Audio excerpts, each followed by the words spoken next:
I'm gonna say this right now, Saekano desperately needs a cour 2 because there is no way they're resolving all the plot points and the build-up, the dramatic elements of this love com in 2 more episodes. Some people think we have 1 more episode left because, you know, it's an 11-episode series and, you know, episode 0, the prologue, I don't know if it's part of it or not. I can't say for sure. I personally think that it was separate and we have 2 episodes left. And we still haven't even fucking met Michiru. Oh my god. It's been like, what, like 6, 7 episodes since I've been saying this over and over again. Where is Michiru? Where is Michiru?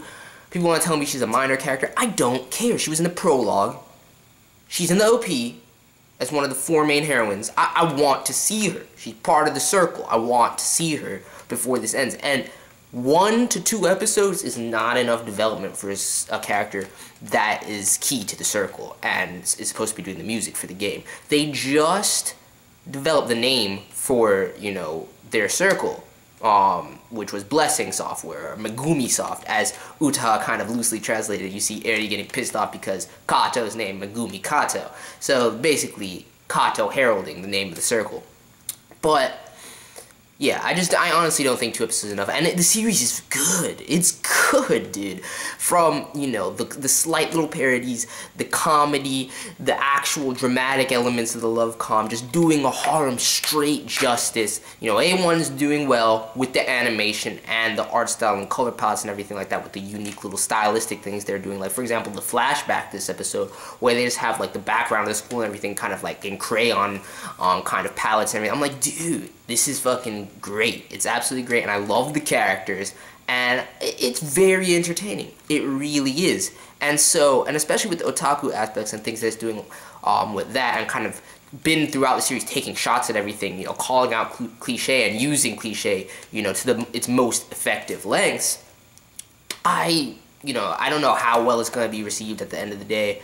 I don't know how much the light novels have been adapted, but I want a cour 2. I honestly do. Alright, let's dive into this episode review now that I've gotten that out of the way. So this episode, really the heavy focus on kind of exposing the tension between Eriri and Aki and diving into their past, showing that, you know, her explosion and everything that took place last episode, which was kind of attributed to jealousy, is much deeper than that, and it goes back to their childhood when they were first interacting. I love, like, the feels. It was actually getting me with the feels of their backstory, and I was feeling bad for Aki especially because, you know, he kind of goes through and outlines how, you know, he, at the end of the day, you see they have this massive argument, which just seriously drama heavy, and he's like, at the end of the day, I'm not the one that needs to apologize. You are. You left me. I've never gotten over that. I put myself out there. I put my, you know, relationship with our fellow classmates on the line because they were calling us out and making fun of us and calling us otaku and all kinds of stuff like that, which, I'll say this right now, nothing wrong with being an otaku. But anyway, I digress. You know, otaku definitely have an ill-conceived conception in Japanese culture and American culture, like, in, you know, cultures throughout the world that know about otaku culture. You know, people who aren't otaku generally have an ill-conceived notion of otaku. So I see where the kind of bullying and stuff came from that, alongside, you know, the typical elementary school, you know, guy-girl relationship kind of bullying that people go through. And, you know, Eriri basically retreated away from Aki and just, she acted like she didn't even know him, and she put, you know, making friends with everybody else above their relationship, even though she truly cared about him as a friend. And basically he felt betrayed, and he never really got over that. It scarred him, and I was really feeling bad for him. I love Eriri's character, I really do. People should know, in terms of my best girl rankings for the series right now, she is currently sitting at the bottom out of UTAHA and Kato, because they're just too fucking amazing. But, you know, and she's the most cliche of them with the childhood friend aspects. But even this episode, I'm just like, okay, you're being a little bit bratty, Eriri. Honestly, like, you are the one, like Aki says himself, he's like, you did this. I don't care, like, all the sadness that you say you endured and how painful it was for you. You're the one that turned your back on us. And I'm like, dude, like, Eriri, on one hand, I feel both of their pain. I understand that it was a weight that she had to carry around with her. You know, people have regrets and mistakes that they make, and that was definitely one of her. So I don't really fault her, but where do you get off saying you're not going to apologize there? Like, honestly. And then this whole thing about them, you know, not really reconciling, but pseudo-reconciling, and, you know, she's going to become #1 in his eyes in terms of her artwork and everything like that. it's cool. It's a nice counterpiece to the series, but I felt as though the resolution of the great dramatic build-up of these scenes was just kind of flat.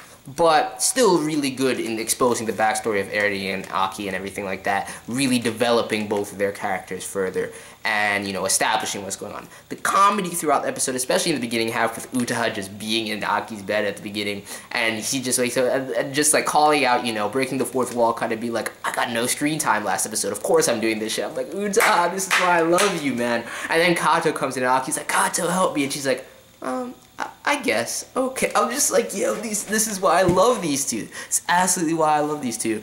And just the whole dialogue when they're trying to explain everything, just great comedic elements to the first half of the episode.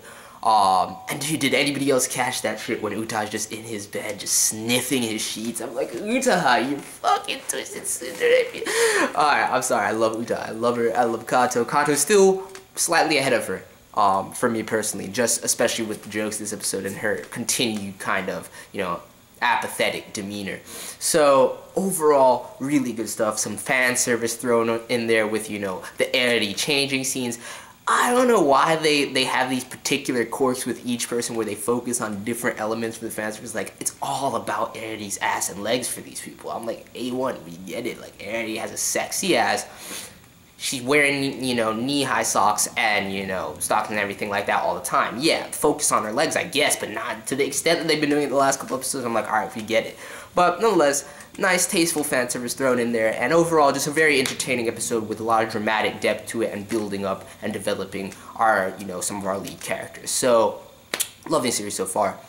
We need that part 2. We need fucking Michiru. And at the end of the episode, we see Iori basically pulling in, you know, Aki's kohai that he was basically helping last episode during Comiket and pulling him into his circle, Rugon Rouge. So we see a little bit of the plot progression there. And also, did anybody catch during Comiket when, you know, Aki and Iori are kind of looking around for Eriri and she's not there, and in the background you see A1 just kind of putting in little inserts of people who I guess are supposedly supposed to be in cosplay, but just from other series that they've adapted. Like you saw Diane in the background from Taizai.